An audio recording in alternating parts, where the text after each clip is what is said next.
మన గుండె ఉండేది గుప్పుడే కావచ్చు, కానీ అది సవ్యంగా పనిచేస్తూ ఉంటేనే మన ప్రాణం నిలకడగా ఉంటుంది.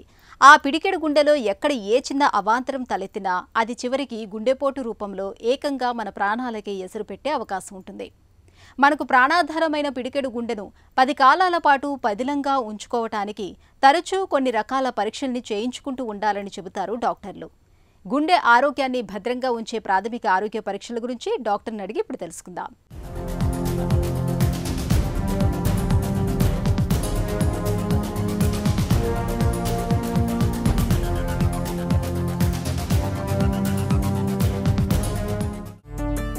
గుండెలో పూడికలు వచ్చే ముప్పు ఎవరికి ఎక్కువగా ఉంటుంది?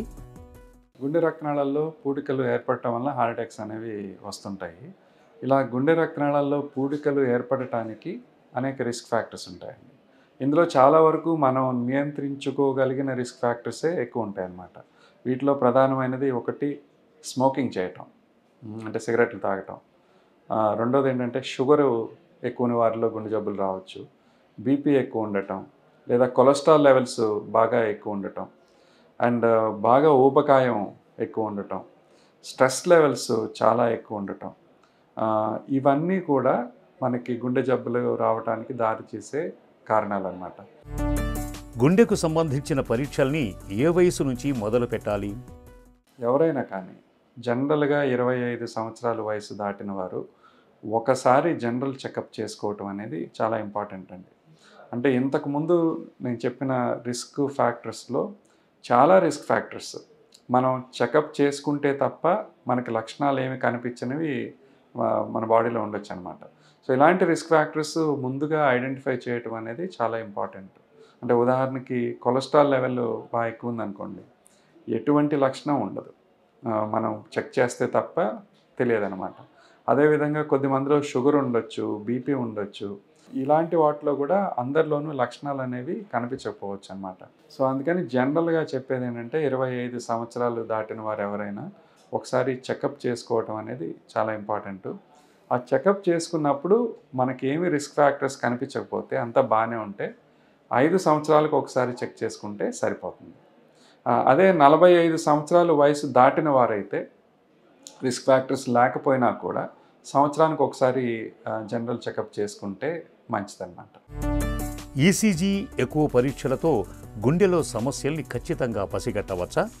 ఈసీజీ ఎక్కువ 2 నార్మల్గా ఉందని మనం గుండె జబ్బుని రూల్ అవుట్ చేయలేము. కానీ కొన్ని సందర్భాల్లో ఈ రక్తనాళాల్లో పూడికలు అవి ఏర్పడినప్పుడు ఈసీజీలో మార్పులు రావటం, లేదా ఎక్కువలో హార్ట్ పంపింగ్ ఎఫిషియన్సీ తగ్గటం అనేది జరగవచ్చు అనమాట. సో ఇలాంటి మార్పులు ఏమన్నా వీటిలో కనిపిస్తే దాని గుండె జబ్బు లోపల ఉన్నది అనేది మనం నిర్ధారించుకోవడానికి ఉపయోగపడుతుంది. కానీ ఇవి 2 టెస్టులు నార్మల్గా ఉంటే సమస్య ఏమీ లేదని చెప్పలేము. అందుకని వీటితో పాటు జనరల్గా స్ట్రెస్ టెస్ట్ అనేది కూడా ఎక్కువ మందిలో చేస్తుంటామండి. ట్రెడ్మిల్ టెస్ట్ ప్రత్యేకతలేంటి? సో ఈ ట్రెడ్మిల్ టెస్ట్లో ఏం చేస్తామంటే ఒక పేషెంట్ని ట్రెడ్మిల్ మీద నడిపిస్తుంటాం. ఆ ట్రెడ్మిల్ మీద నడిపిస్తున్నప్పుడు అదే సమయంలో ఈసీజీ అండ్ బీపీ రెస్పాన్స్ అనేది చూస్తుంటాం. సో ఎక్సర్సైజ్ సివియరిటీ పెరిగే కొద్దీ, అంటే ఎక్సర్సైజ్ తీవ్రత పెరిగే కొద్దీ గుండెకు సరిపడినంత రక్త సరఫరా జరగకపోతే ఆ సమయంలో ఈసీజీలో మార్పులు కనిపించవచ్చు అనమాట. సో ట్రెడ్మిల్ చేస్తున్నప్పుడు ఇనిషియల్ ఈసీజీ నార్మల్గా ఉండొచ్చు, ఎక్సర్సైజ్ చేస్తున్నప్పుడు ఈసీజీలో మార్పులు కనిపించవచ్చు. సో అలాంటి మార్పులు ఏమైనా కనిపిస్తూ ఉంటే గుండె రక్త సరఫరాలో పూడికలు ఉండే అవకాశం ఉన్నదనేది మనం నిర్ధారించుకోవచ్చు అనమాట. సో దీనికోసం నడవగలిగిన వారిలో ఈ ట్రెడ్మిల్ టెస్ట్ అనేది జనరల్గా చేస్తూ ఉంటాం అన్నమాట. అది నార్మల్గా ఉంటే 190% మందిలో సమస్య ఉండకపోవచ్చు. ఒక 10% మందిలో ఒక్కోసారి ట్రెడ్మిల్ టెస్ట్ కూడా మిస్ అయ్యే అవకాశం ఉంటుంది. కాబట్టి బాగా ఎక్కువ రిస్క్ ఫ్యాక్టర్స్ ఉన్నవారిలో, లేదా క్లినికల్గా లక్షణాలను బట్టి ఏమైనా అనుమానం ఉన్నవారిలో ఫర్దర్ టెస్టింగ్ అనేది కొంతమందిలో చేస్తూ ఉంటాం. డోపిటమిన్ స్ట్రెస్ ఎకో, స్ట్రెస్ థాలియం పరీక్షల్లో ఏం తెలుస్తుంది? కొద్దిమంది కొన్ని కారణాల వల్ల, అంటే ఉదాహరణకి మోకాళ్ళ నొప్పులు ఎక్కువ ఉండటం వల్ల నడవలేకపోవచ్చు, కాళ్ళ నొప్పి ఉండటం వల్ల నడవలేకపోవచ్చు, లేదా వయసు మీద పడటం వల్ల ఎక్కువ ట్రెడ్మిల్ మీద నడవలేకపోవచ్చు. ఇలా నడవలేని వారిలో ఈ డోపిటమిన్ స్ట్రెస్ ఎక్కువ అనేది చేస్తుంటాం. ఈ డోపిటమిన్ స్ట్రెస్ ఎక్కువ అనేది ఏం చేస్తామంటే, మనం నడిస్తే ఎలాగ హార్ట్ రేటు, హార్ట్ మీద స్ట్రెస్ పెరుగుద్దో అదే రకమైన స్ట్రెస్ కలగటానికి డోబెటమిన్ అనే మందు ఇంజెక్షన్ ఇచ్చి ఆ టైంలో ఎక్కువ చెక్ చేస్తాం అన్నమాట. సో ఆ డోబెటమిన్ ఇస్తున్నప్పుడు గుండెకి అంటే ఎక్కువ పని చేయాల్సి వస్తుంది. ఆ పని చేసే సందర్భంలో ఇప్పుడు బ్లాకేజెస్ ఏమైనా ఉంటే, రక్తనాళాల్లో పూడికలు ఏమైనా ఉంటే హార్ట్లో కొన్ని భాగాలు వేటికైతే రక్త సరఫరా సరిగా జరగట్లేదో ఆ ఏరియా ఫంక్షనింగ్ మూమెంట్ తక్కువ ఏర్పడవచ్చు. సో దాని ద్వారా మనకి ఈ ఏరియాకి రక్త సరఫరా తక్కువ ఉంది, బ్లాక్స్ ఉండే అవకాశాలు ఉన్నాయి అనేది ఉంటాం అన్నమాట. అదే స్ట్రెస్ థాలియం అనేది ఇంకొక రకమైన టెస్ట్ అండి. సో స్ట్రెస్ థాలియంలో ఏమవుతుందంటే మామూలుగా ట్రెడ్మిల్ మీద నడిపిస్తాం పేషెంట్ని. ట్రెడ్మిల్ మీద పేషెంట్ నడిపించినప్పుడు ఈ రేడియో ఐసోటోప్ ఒకటి ఇస్తాం అన్నమాట, ఇంజెక్ట్ చేస్తాం.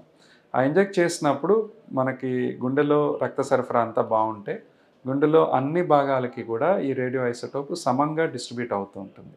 అలా డిస్ట్రిబ్యూట్ అవుతుందా లేదా అనేది బయట నుంచి స్కాన్ చేసి చూస్తాం అన్నమాట.